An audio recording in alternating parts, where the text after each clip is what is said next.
नमस्ते दोस्तों, कहानियां दिल की में बहुत बहुत स्वागत है। आज की कहानी का नाम है टूटे हुए बंधन।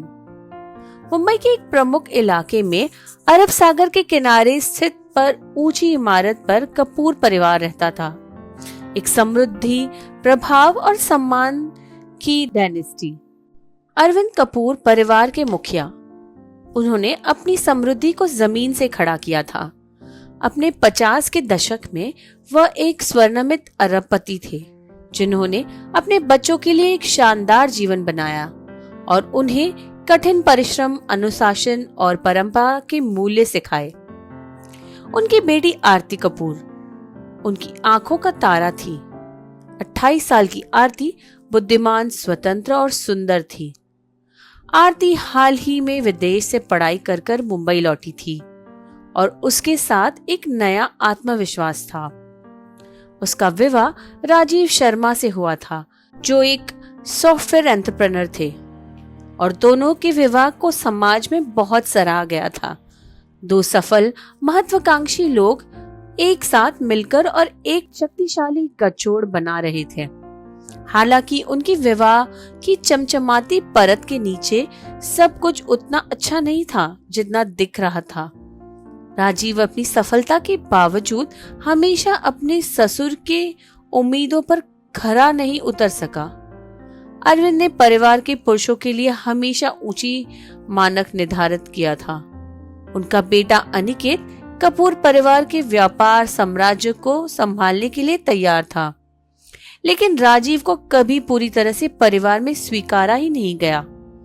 उसे बाहरी ही समझा जाता। अपने सर्वोत्तम प्रयासों के बावजूद राजीव कभी अरविंद की बड़ी उपस्थिति से बाहर नहीं निकल सका।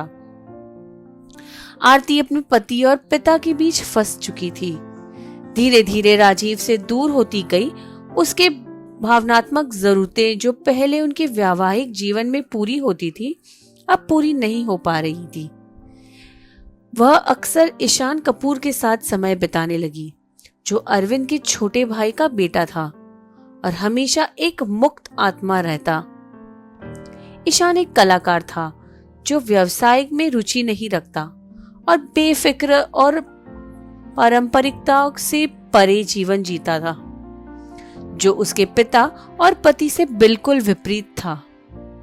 एक शाम अरविंद द्वारा आयोजित एक गाला डिनर में, जब पूरा परिवार नई व्यापारिक उपलब्धियों का उत्सव मना रहा था, आरती और ईशान एक दूसरे से अधिक संवाद कर रहे थे। उन्होंने जीवन, प्रेम और अपने अपने बोझ के बारे में अंतर्गत बातें की।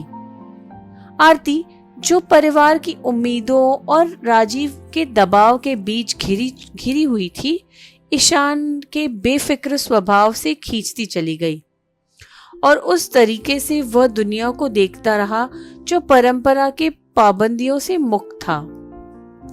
उनके बीच आकर्षण नाकारा नहीं जा सकता था। जो एक हानिकारक संबंध के रूप में शुरू हुआ था, वह धीरे धीरे कुछ और गंभीर हो रहा था। एक निषिद्ध प्रेम संबंध, जिसे आरती न तो नाकार सकती और न पूरी तरह अपना सकती। ईशान, जो जानता था कि उनके बढ़ते हुए संबंधों का क्या परिणाम हो सकता है, पीछे हटने की कोशिश करता रहा, लेकिन उनके बीच केमिस्ट्री बहुत मजबूत थी। सप्ताहों तक एक गुप्त मुलाकातें जारी रही। राजीव, जो आरती के व्यवहार को लेकर संदेह में था, ने देखा कि उनके बीच की दूरियां बढ़ रही हैं।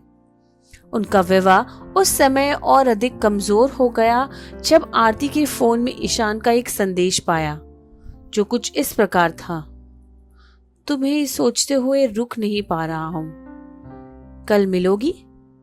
राजीव के अंदर गुस्सा उबाल मारने लगा।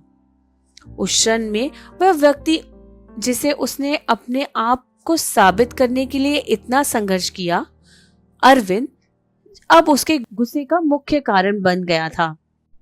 वह आरती से सफाई मांग रहा था, लेकिन आरती, जो उलझन में थी, पूरी तरह से तय नहीं कर पा रही थी कि सच बताए या नहीं। अपराध बोध ने उसे घेर लिया था, लेकिन दूसरी ही ओर वह अपने परिवार द्वारा तय किए गए दबावों में जकड़ी जा रही थी। राजीव दिल टूटे और पूरी तरह से धोखा खाए हुए था। अरविंद से मिलने गया। जब दोनों पुरुष अरविंद के कार्यालय में आमने सामने हुए तो माहौल में तनाव साफ नजर आ रहा था। राजीव, जो गुस्से और दर्द के मिश्रण में था, आखिरकार फट पड़ा। वह ईशान से मिल रही है, उसने चिल्लाया, तुम्हारे अपने भतीजे से। क्या यही है तुम्हारा वंश? क्या यही परिवार तुम बनाना चाहते हो? अब मैं इसका हिस्सा बिल्कुल नहीं बन सकता। अरविंद का चेहरा सफेद पड़ गया। यह विचार कि उसकी बेटी इतनी गहरी बेईमानी कर सकती है, खासकर ईशान, जो उस व्यक्ति के साथ जो हमेशा से एक बेफिक्र व्यक्ति रहा। यह एक ऐसी चोट थी जिससे वह झेल न सका। उसकी निराशा असहनीय थी। राजीव, मैंने कभी नहीं सोचा था कि ये शब्द मैं तुमसे सुनूंगा, अरविंद ने कहा। उसकी आवाज से गुस्सा नजर आ रहा था। तुमने ही उसे नाकाम किया है। तुम हमें नाकाम कर चुके हो। तुम अपनी पत्नी को खुश नहीं रख पाए और अब तुम मेरे परिवार पर उंगली उठा रहे हो। राजीव को गुस्सा आया और उसका गुस्सा शिखर पर पहुंच गया। तुम्हारे लिए हमेशा परिवार ही सब कुछ होता है अरविंद, लेकिन परिवार सिर्फ संपत्ति और वंश के बारे में नहीं होता। यह विश्वास, प्यार और सम्मान के बारे में होता है।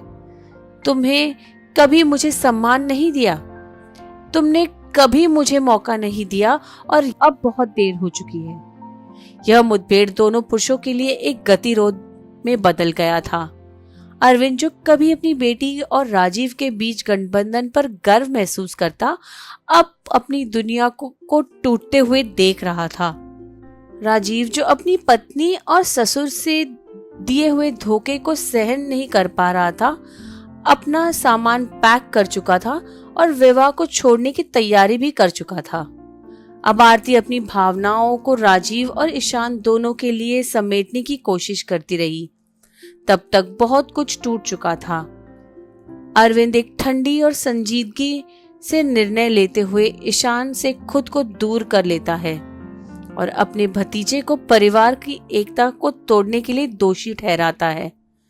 ससुर और दामाद के बीच एक खाई अब गहरी हो गई और वह रिश्ता अब कभी ठीक नहीं हो पाएगा।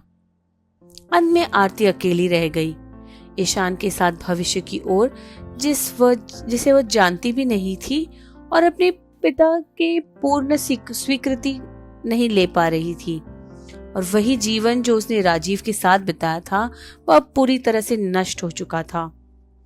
कपूर परिवार का वंश, जो कभी मजबूत और अपार जय था, अब चूर चूर हो चुका था। वे बंधन जो उन्हें एक साथ बांधते थे, धन संपत्ति और परंपरा, अब प्यार, धोखा और आधुनिकता और परंपरा के बीच में निरंतर अंतर के सामने कुछ नहीं रह गया। और दूर से ईशान और आरती, जो अब भी एक दूसरे की ओर आकर्षित थे, यह महसूस करते रह गए कि हालांकि उनका प्रेम अनिवार्य था, परिवार की उम्मीदों के बोझ तले अब सब कुछ नष्ट हो चुका था। आशा है आपको आज की कहानी पसंद आई हो। Please do like, share and subscribe. Thank you.